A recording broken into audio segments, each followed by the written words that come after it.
纯金色的科钦球鸡到家半个月了，每天都期待它们下蛋，而且看鸡笼的时候都多看几眼，担心它们会下角落里面。今天不负众望，终于下蛋了，而且是一下就是2枚，证明2只鸡都下了，总的3枚，有1枚是帽子母鸡下的。帽子母鸡是昨天抓进来的，想看看能不能配一下，今天就把蛋孵上，看看有没有受精。前几天出壳的一只希尔，有一只脚站不起来，所以给它绑一下试试看能不能矫正。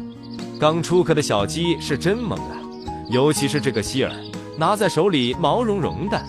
这只小鸡也不知道是啥品种，怎么感觉有点像我们家的土鸡呢？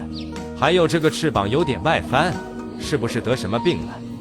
心里有点发慌，这次买了这么多蛋，好不容易出这几只，你们可千万要顶住啊！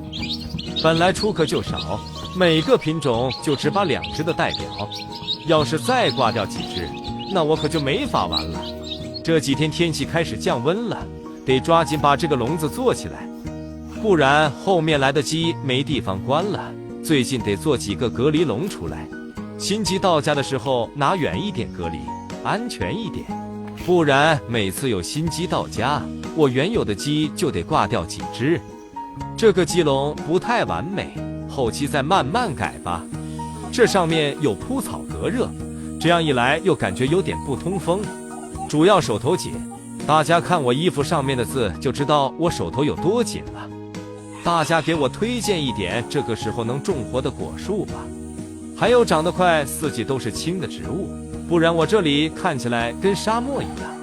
别说鸡受不了，我也受不了啊。